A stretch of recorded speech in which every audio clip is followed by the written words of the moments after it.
এই শীতের সন্ধ্যায় একবার এই মুচমুচে নাস্তাগুলো বানিয়ে খেয়ে দেখুন, দারুণ লাগবে। প্রথমেই 1 কাপ ময়দার মধ্যে সামান্য লবণ, অল্প একটু আজওয়াইন, সয়াবিন তেল দিয়ে ভালোভাবে মিশিয়ে নিয়ে অল্প অল্প করে পানি দিয়ে একটা ডো তৈরি করে নিতে হবে। এবার এদিকে দুটো সেদ্ধ আলু ভালোভাবে গ্রেট করে নিয়ে প্যানের মধ্যে সামান্য সরিষার তেলে জিরা, পেঁয়াজ কুচি হালকা করে ভেজে নিয়ে অল্প একটু আদা রসুন বাটা ভেজে নিয়েছি। এবার ঝালের জন্য কাঁচামরিচ কুচি, হলুদের গুঁড়ো, ভাজা মশলা, চাট মশলা, স্বাদ মতো লবণ, অল্প একটু টমেটো সস দিয়ে মিশিয়ে নিয়ে সেদ্ধ করা আলু দিয়ে উপর থেকে একটু ধনেপাতা কুচি দিয়ে আবারও মিশিয়ে নিয়েছি। তারপর 2 চামচ কর্নফ্লাওয়ার দিয়ে সবকিছু আবারও ভালোভাবে মিশিয়ে এবার এই পুরটাকে নামিয়ে ঠান্ডা হওয়ার জন্য রেখে দিয়েছি।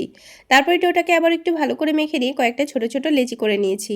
আর আলুর পুরটাও ঠান্ডা হয়ে গেলে ছোট ছোট করে বল তৈরি করে নিয়েছি। তারপর এই লইগুলোকে একটু পাতলা করে চ্যাপ্টা করে নিয়ে মধ্যেখানে আলুর পুরটা দিয়ে ভালোভাবে মুড়ে নিয়েছি। আর এইদিকে খুব সুন্দর ফুলের একটা শেপ দেওয়ার জন্য 8 ভাগে ভাগও করে নিয়েছি। এবার এই ফুলের ডিজাইনটা দেখতে যেন আরো একটু সুন্দর লাগে তার জন্য মধ্যেখানে একটু কালো জিরা দিয়ে দিয়েছি। তারপর একটা একটা করে হালকা গরম তেলের মধ্যে উল্টে পাল্টে একটু ক্রিস্পি করে ভেজে তুলে নিয়েছি।